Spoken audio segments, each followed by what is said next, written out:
The slap came before anyone could stop it. Not from Minjai, not from Director Choi. It came from the woman in the gray blazer, the one with the Swiss certification, and the rigid smile and 9 years of working for families whose names appeared in financial newspapers, and it landed across the cheek of a 6-year-old child who had simply, clearly, and without apology, said, "I don't want you." The sound cracked through the east corridor like a door being kicked off its hinges. Seo Yeon didn't cry. That was the thing that would stay with Annabelle for months afterward. The child did not cry. She went very still, the way animals go still when they've calculated the threat, and decided that stillness is the only safe response, and she pressed one hand to her own cheek and stared at the woman with eyes that were her father's eyes, dark and absolutely merciless in their clarity. The other 4 candidates froze. Mrs. Park, at the end of the corridor, made a sound that was not quite human. Annabelle dropped the laundry basket. She crossed the distance between herself and Seo Yeon in 4 steps, crouched down, put both hands on the child's face, gently, carefully, reading the skin for damage, and said, low and steady, "Look at me. Are you okay?" Seo Yeon looked at her. "I'm okay," the child said, and then, without any detectable tremor, "I still choose Belle." The corridor went completely silent. Annabelle stood up. She turned and faced the woman in the gray blazer, and whatever was on her face in that moment was enough that the woman took 1 step backward without apparently deciding to. "You need to leave this house," Annabelle said. "I am a professional." "You struck a child," Annabelle said, "in her own home. You need to leave right now." The woman opened her mouth, closed it, looked around at the other 4 candidates for support and found none. They had all discovered something extremely interesting to look at on the opposite walls. She looked at Mrs. Park, who had moved to stand behind Annabelle with the expression of a woman who had made peace with consequences.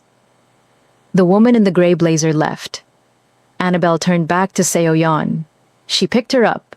The child was light. She wrapped both arms around Annabelle's neck immediately, face tucking into the curve of her shoulder, and carried her away from the corridor without another word to anyone. She didn't know yet that there were cameras in that hallway. She didn't know yet that Minjai had seen every second of it. If you are new here, you need to stay for this entire story because it is going to break you open. Subscribe right now, hit the notification bell, and share this with someone who needs to see what real loyalty looks like. This story goes places you are not prepared for. Let's go. Minjai watched the footage 4 times. Not once, not twice. 4 times. From the beginning, from the moment the laundry basket hit the marble and Annabelle moved. Not hesitated, not calculated, not weighed the professional implications of inserting herself into a situation that had nothing to do with her job title. She simply moved, and every time he watched it, the same thing happened in his chest. The same tightening, the same something he did not have a name for because he had spent 20 years making sure he didn't need names for things like that. He called Director Choi. "The one in the gray blazer," he said. His voice was the quiet kind, the kind Choi knew to be afraid of. "I want her agency license flagged. Every placement she applies for going forward receives a call from this office first." Choi was quiet for exactly the kind of pause that meant he was deciding whether to say the thing he was thinking. "Understood. And the others? Send them home. All 4. Full payment, courtesy supplement. Thank them for their time." A longer pause. The kind that meant the thing Choi was thinking was losing the battle with the thing Choi felt he had to say. "Minjai-si, you haven't made a formal decision yet. Sending them home without..." "I made a decision," Minjai said, 20 minutes ago, when I watched a woman strike my daughter and the only person in that corridor who moved was the one I was told I wasn't supposed to choose. He let that land in the silence. "Draft the contract. Annabelle Jason, primary caregiver. Triple her current rate. I want it on my desk by morning." "Minjai-si, draft the contract, Choi." He set the phone down. He sat in his office, his empire above the city, his monitors, his phones, his operation running its quiet machinery through Haven Ridge's veins like blood. And he did something he almost never did. He sat still.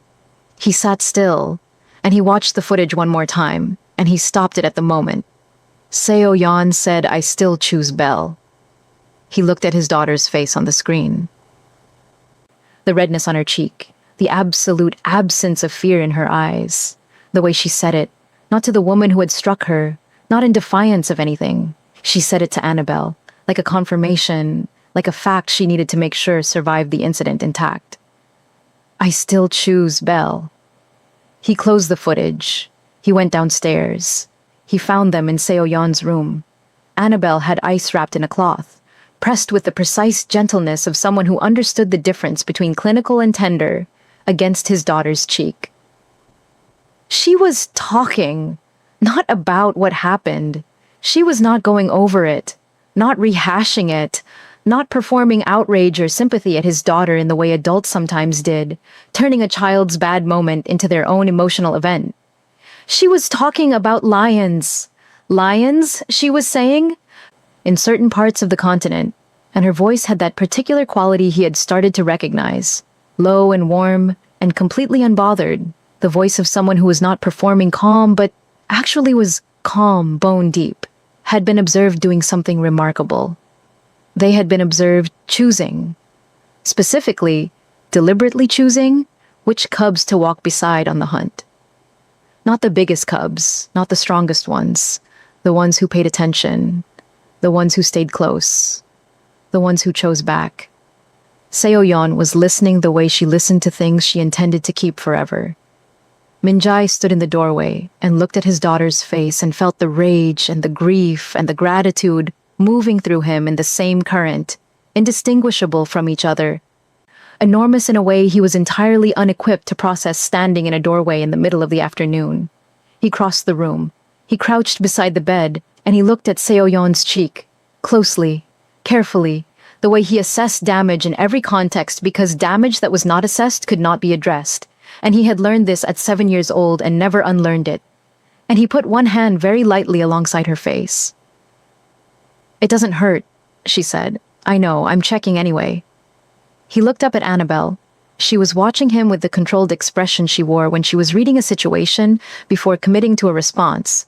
He had catalogued this expression over days of observation, had noted it, had found it the most honest face she made because it was the one she couldn't manufacture. The cloth with ice was still in her hand. Her knuckles were slightly white around it. She was angrier than she was letting anyone see. He looked at her, and she looked at him, and something passed between them that had no business language. "Thank you," he said. "She's your daughter," Annabelle said. "Of course."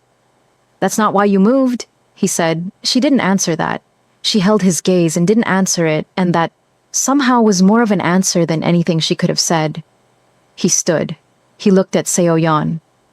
"I'll be back to say good night." "Belle stays," Seo Yan said.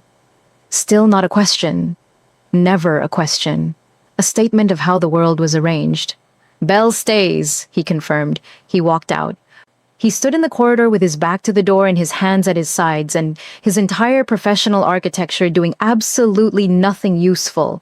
And he thought, my daughter is 6 years old and she understands something about loyalty that most of the men in my organization have spent careers failing to learn. He went to find Choi. There was a contract to draft. The household meeting the next morning was not what anyone expected. Annabelle had positioned herself at the back of the room. Not out of insecurity, not out of deference, but out of the practical intelligence of someone who wanted to read the room before the room read her. She had learned that skill in other houses, other cities, other rooms full of people, deciding what she was worth before she had opened her mouth. She had learned to stand where she could see everyone's face. Minjae walked in and stood at the head of the room and said her name first. Not the announcement, not the preamble. Her name first, directly, like she was the point, and everything else was the context. "Miss Jason," he looked at her across the room. Every head turned. "Effective this morning, your role in this household has been formally reclassified. You are no longer listed as general staff. Your title is primary caregiver and nanny to Seo Yeon Kang. Your salary has been adjusted to reflect this position. Your access level has been upgraded across the estate. Your revised scope of responsibilities will be distributed to you by this afternoon." He paused. He looked, briefly, specifically, unmistakably, at Director Choi. Anyone in this household who fails to extend her the professional respect her position warrants will answer to me personally. That is all. He left. The room held its breath. Mrs. Park turned and looked at Annabelle with an expression that was warm and knowing and ancient and deep, the expression of a woman who had watched this household for 17 years and had been waiting for something to change in it and had just seen it change. Choi looked at Annabelle with an expression that was the precise, controlled, professional opposite of all of those things. It was not hatred. It was not cruelty. It was the specific face of a man who had calculated risks correctly and lost the argument anyway, and who had not yet decided whether that meant the risk was wrong or the argument was. Hana, the youngest of the day staff, started to smile, caught Choi's eye, found something in her apron pocket that urgently required attention. Annabelle stood at the back of the room and let the weight of it settle over her. Not triumphantly, not with relief, with something quieter and more complicated, something that felt like the particular solemnity of a thing that cannot be undone.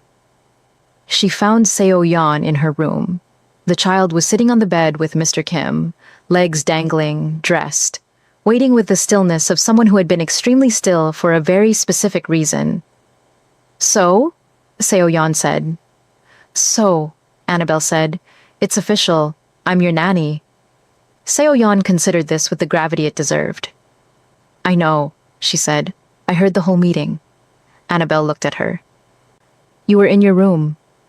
"The vent in my room connects to the hallway near the meeting room," Seo Yeon said, in the tone of someone providing a well-established geographical fact. "I have known this since I was 4. Annabelle stared at her. "Your father's daughter," she said softly. Seo Yeon smiled, not the careful smile she gave adults she was assessing. The full one, open and unguarded and completely undefended, the smile of a child who has been waiting a long time for exactly this moment and is now allowing herself to feel it in full. She held out her arms. Annabelle sat on the bed and let the child fold herself against her side, small and warm and entirely certain, and thought, "I came to this city to rebuild quietly. I came for the mercy of work that was demanding enough to occupy the space where grief had been. I did not come for this. I did not come for a child who maps acoustic vents at age 4. I did not come for a man who says a woman's name first in a room full of people and makes it mean something that has nothing to do with job titles. I did not come for any of this, and I am not leaving any of it. Here's what nobody tells you about this situation, and I need you to drop a comment right now because this question is going to divide the entire comment section. This man runs the underworld. He controls Havenridge. His word ends careers and starts wars. And a 6-year-old just reorganized his entire household by running down a corridor.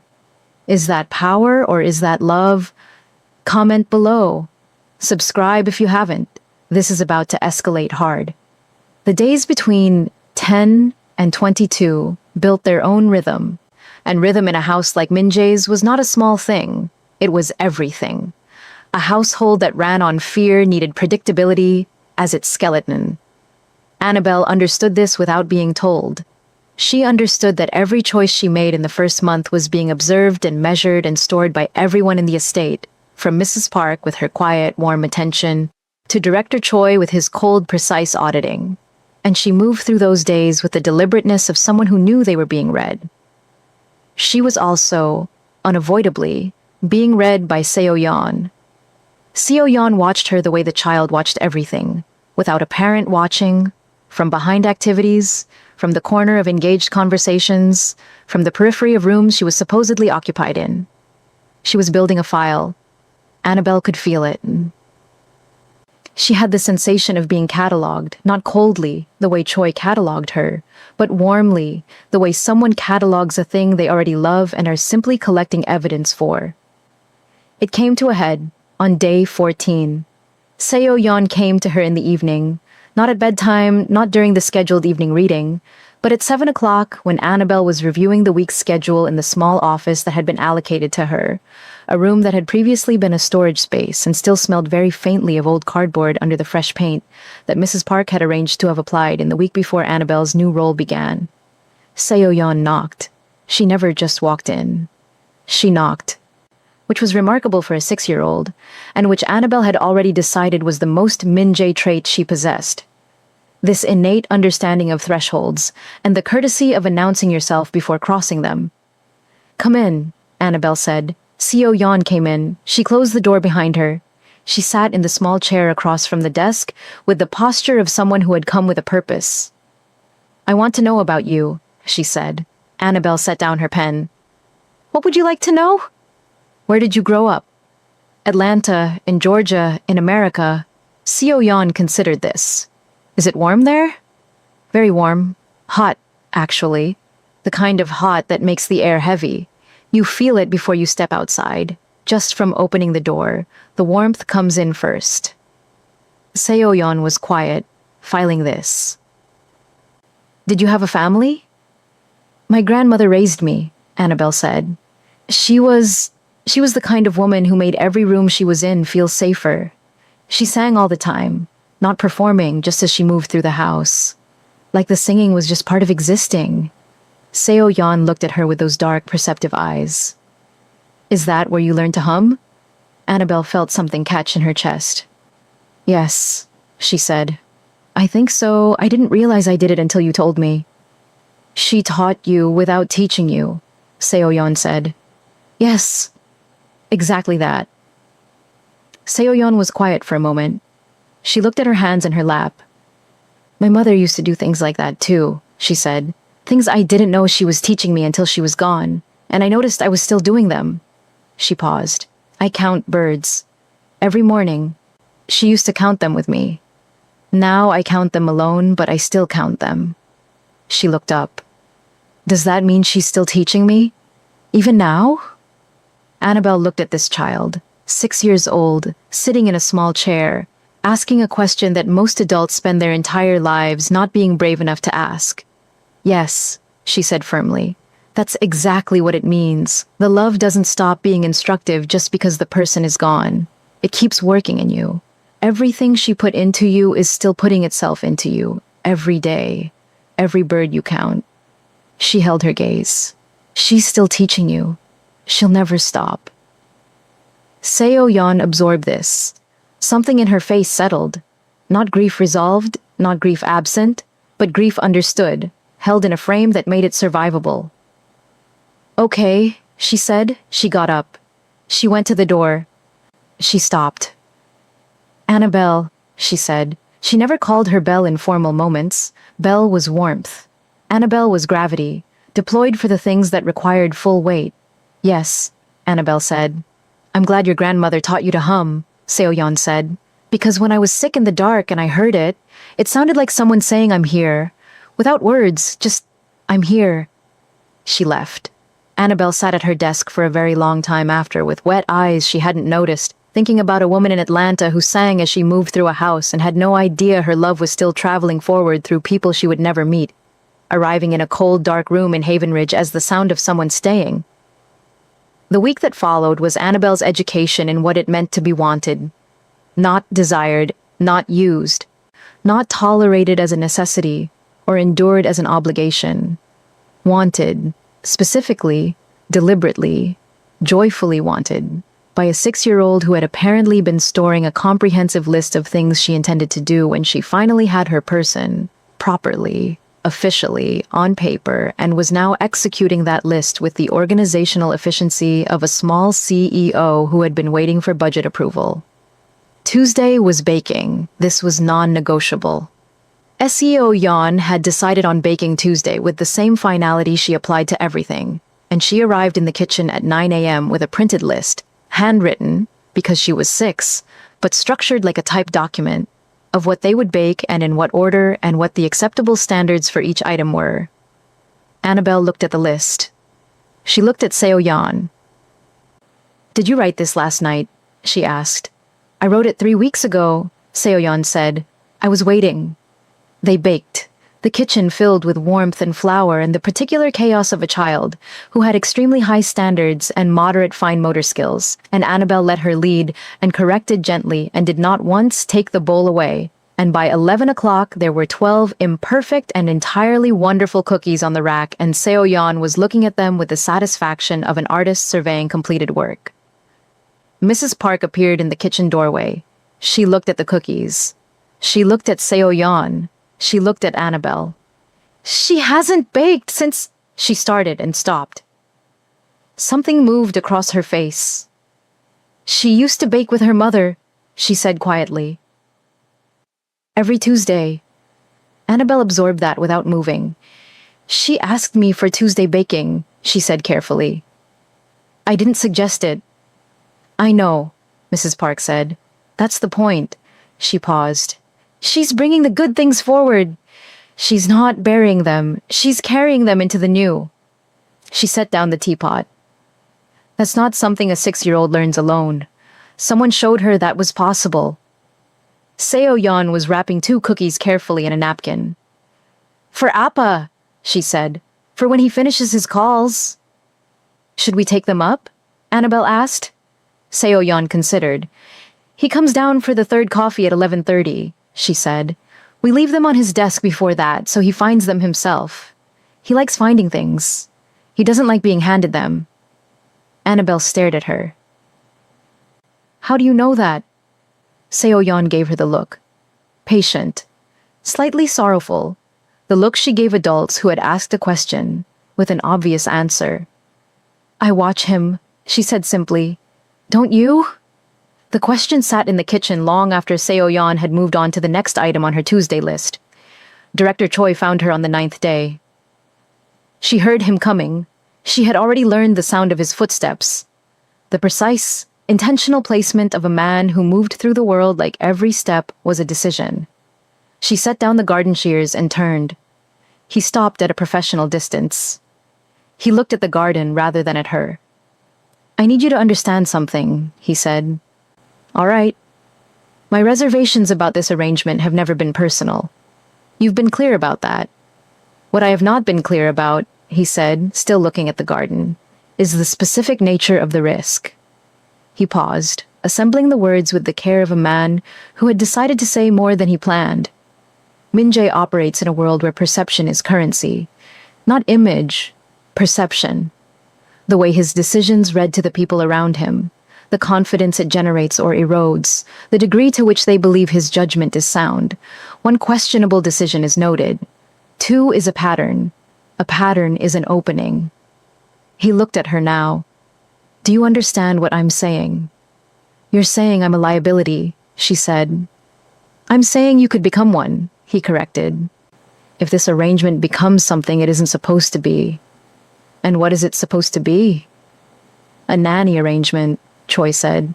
"Clear, professional, bounded." Annabelle looked at the roses she had been tending. The clean order she had brought to this section of the garden over 9 days. The careful work of someone who found satisfaction in making neglected things whole. "Director Choi," she said, "can I ask you something?" He waited. "How long have you worked for him?" 14 years. "And in 14 years, have you ever seen him make a decision that was not entirely deliberate?" Choi was quiet. "He watched the footage," Annabelle said. "Before he called you, he made the decision in 20 minutes. He is not a man who makes decisions in 20 minutes accidentally. He chose this knowing exactly what it looked like, and what it cost." She held his gaze. "You're warning me about a risk he already calculated and accepted. That's not about me. That's about whether you trust his judgment." The garden was very still. Something moved in Choi's face. Not warmth, not approval, but the specific recalibration of a man who has been answered better than he expected. "Don't make him regret it," he said.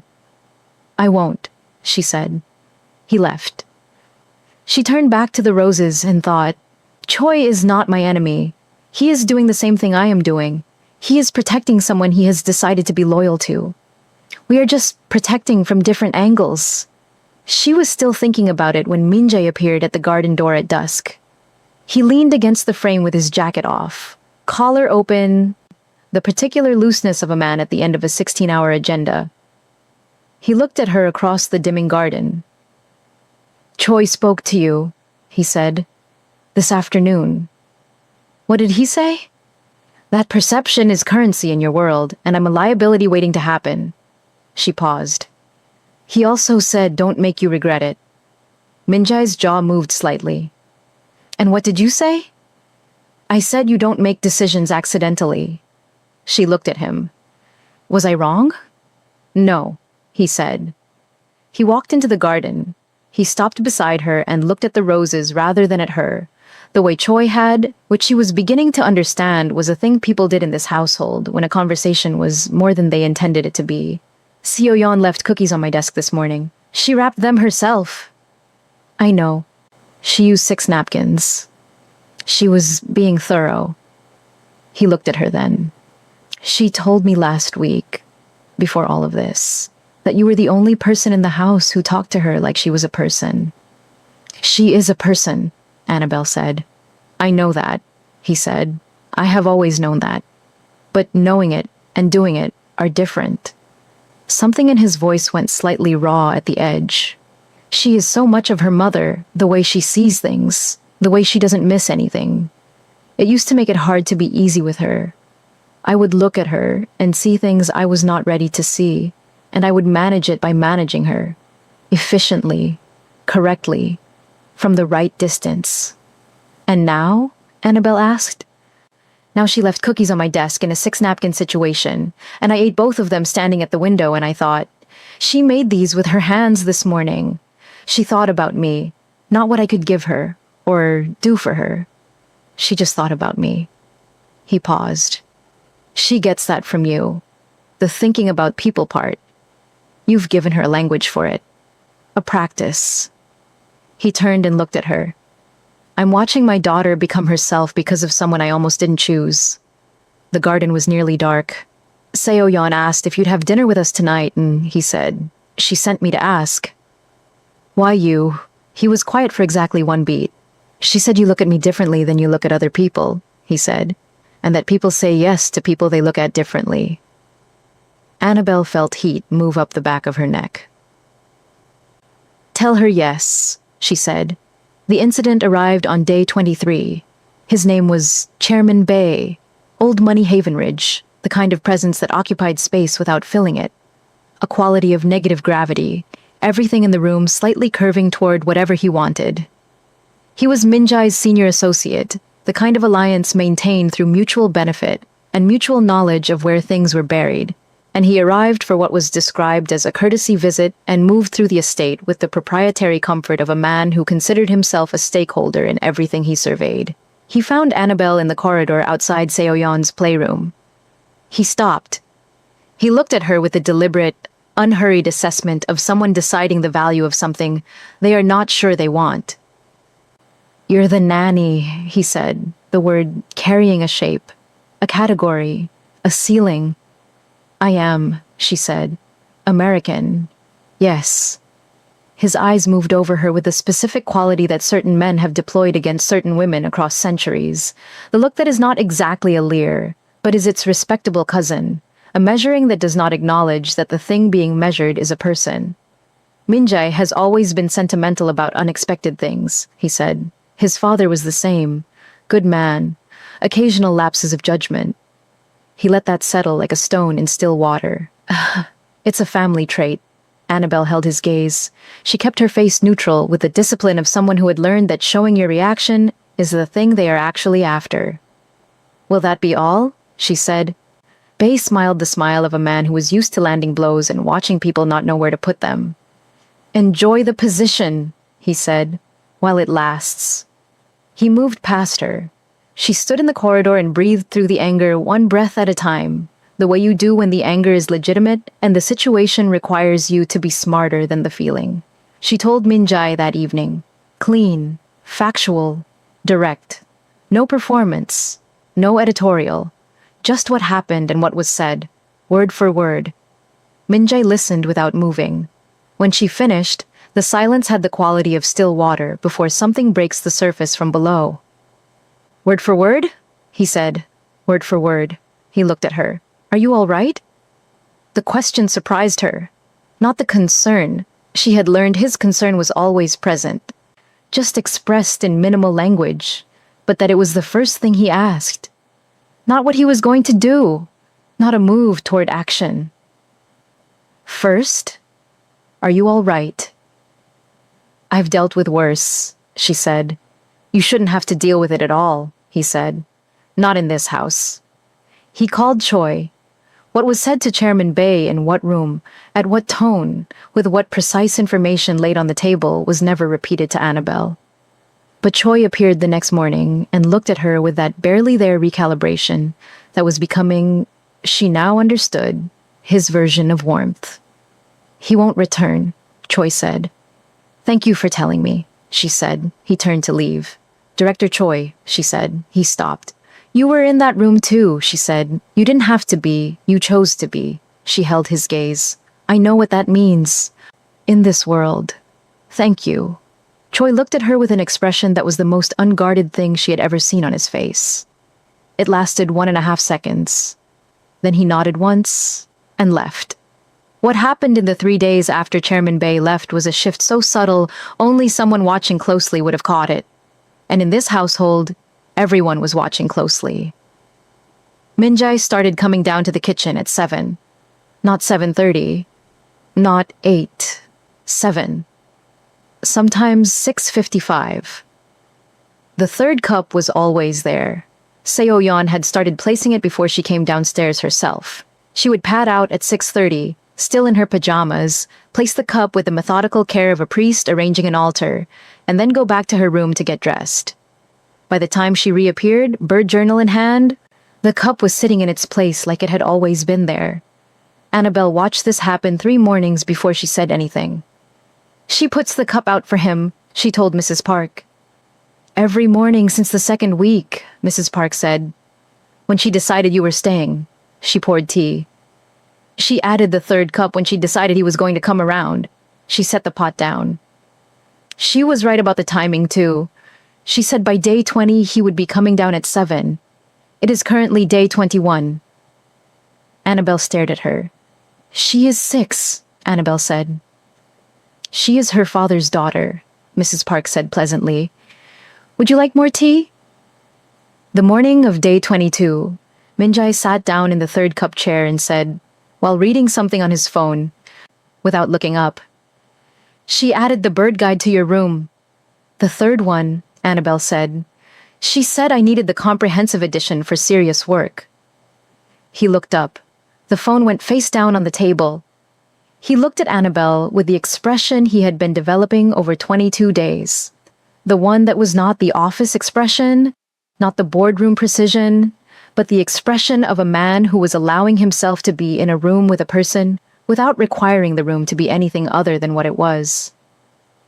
I used to eat breakfast alone, he said. I know.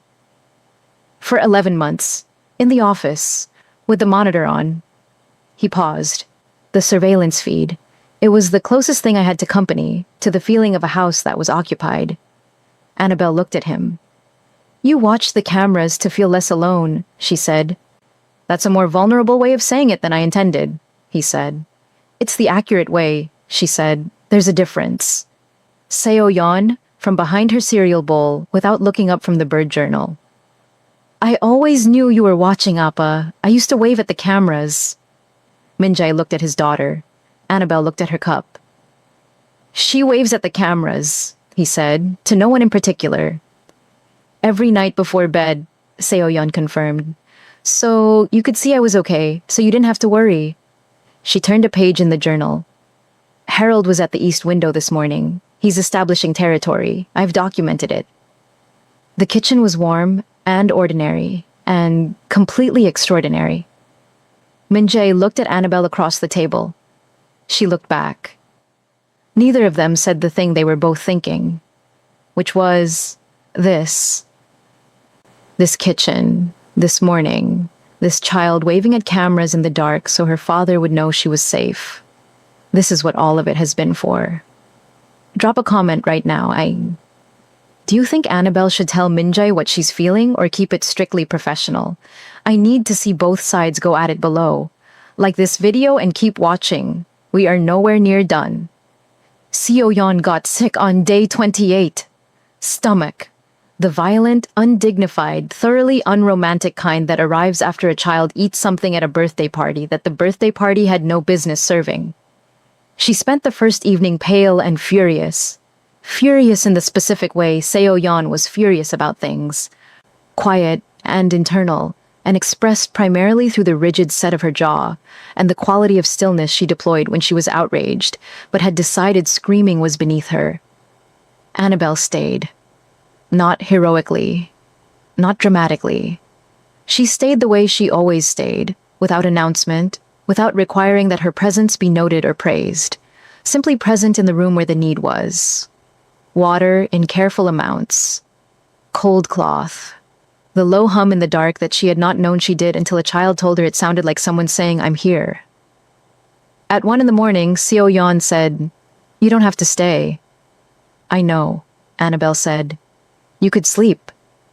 "I could," Annabelle agreed. "I'm choosing this." Seo-yeon looked at her from under the duvet with enormous eyes. "Why?" Annabelle thought about the honest answer. "Because when someone I love is hurting," she said, "I can't be comfortable somewhere else. That's just how I'm made." Seo-yeon was quiet for a long time.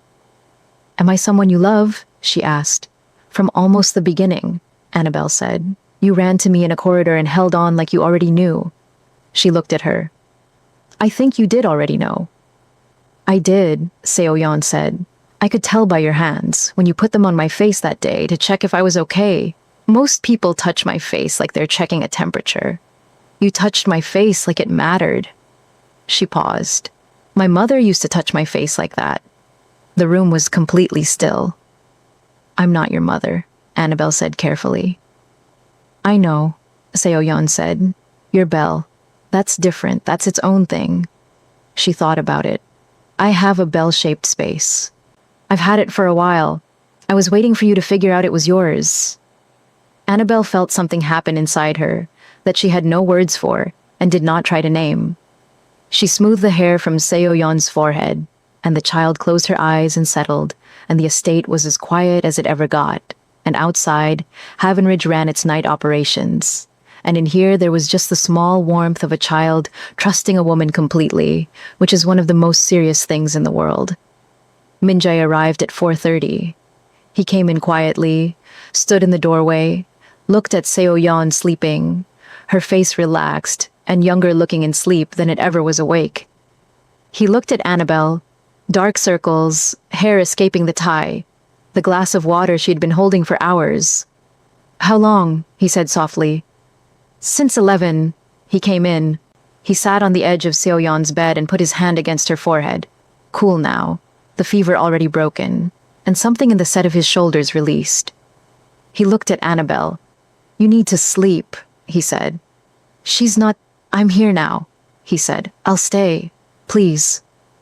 Annabelle looked at Seo-yeon, at this man beside her doing what she had been doing, keeping watch, being present, choosing this room over everything that competed for him. "She likes it when you hum," Annabelle said. "She won't ask, but she likes it." "I know," he said. "I've done it before, just not when she knew I was." She left. She stood in the corridor outside the closed door and heard, barely audible, the low, uncertain beginning of a hum, not melodic yet, finding its way, a man remembering something he had put down and was picking back up. She walked to her room and was asleep in under a minute. He found her in the library on the 38th night.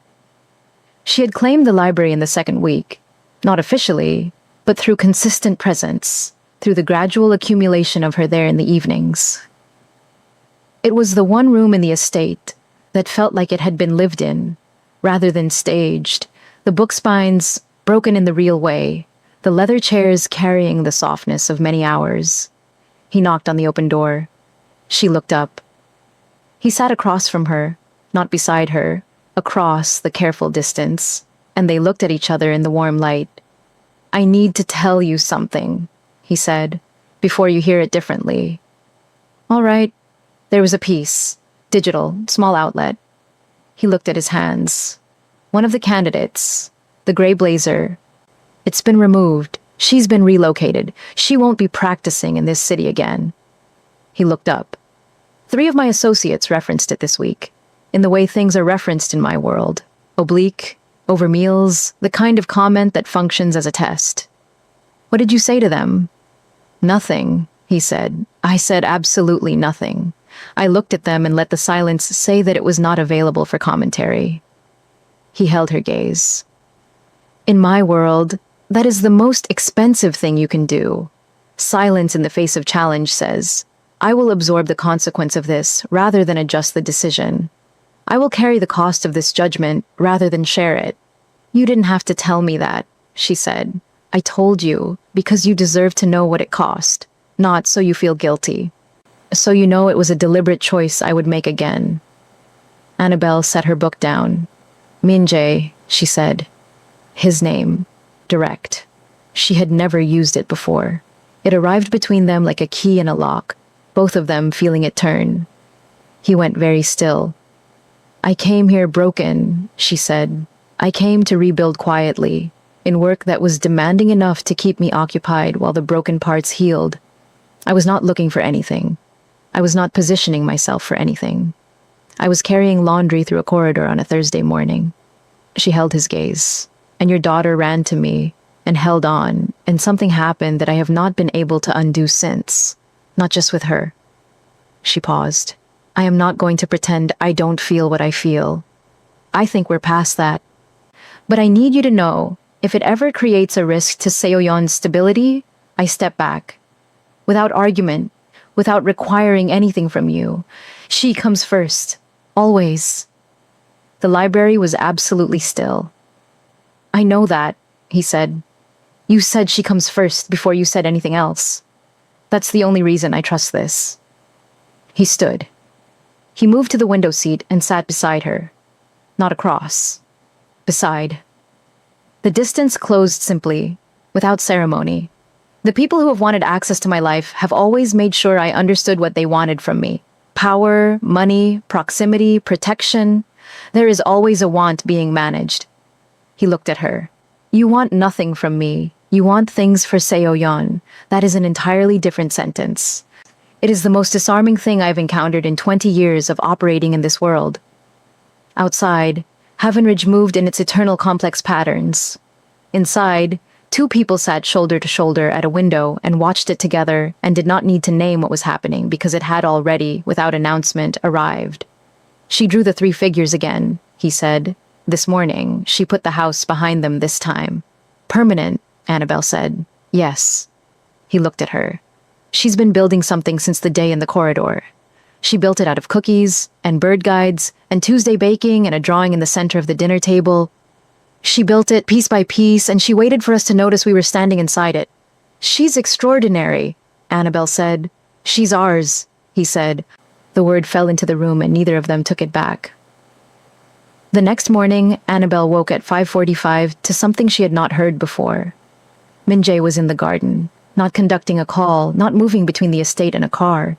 He was standing at the far rose wall in the gray-blue of early morning, back to the house, still, just standing in the cold quiet with no agenda visible from the window. She made 2 cups of tea. She carried them out through the garden door and crossed the dew-wet grass and stopped beside him without announcement, the way he always came to her. She held out one of the cups. He took it. They stood at the rose wall as the city began its first sounds beyond the walls. I couldn't sleep, he said, not an explanation.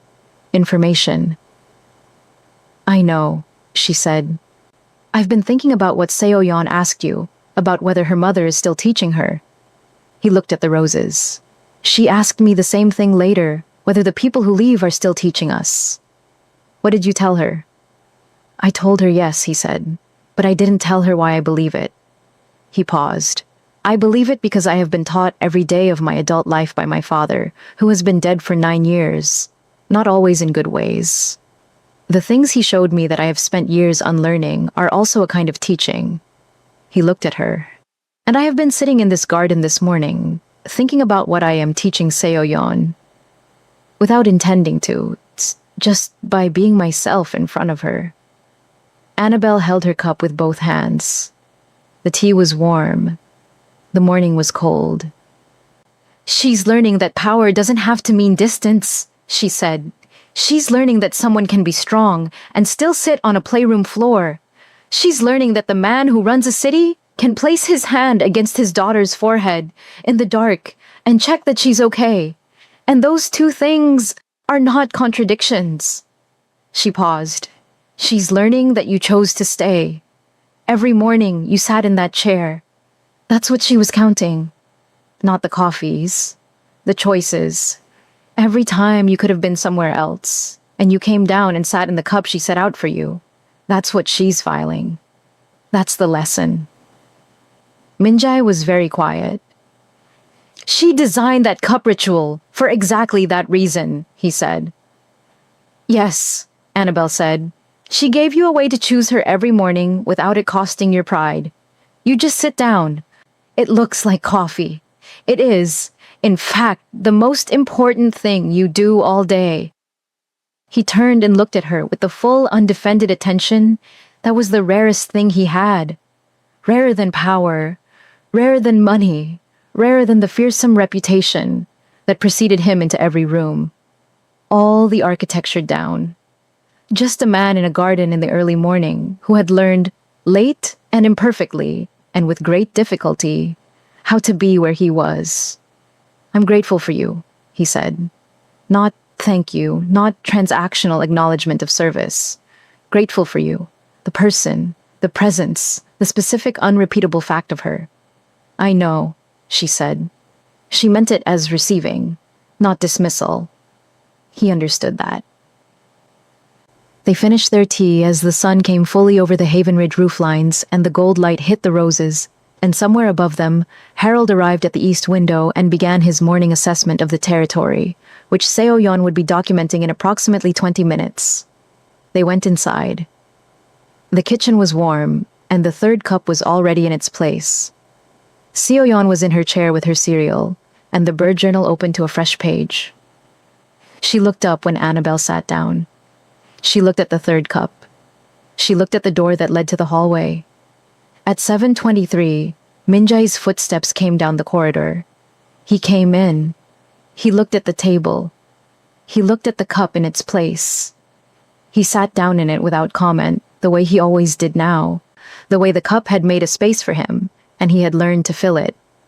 Seo-yeon poured his coffee. She did it with both hands, carefully, with the concentrated dignity of a child executing a ritual she had designed and maintained and believed in.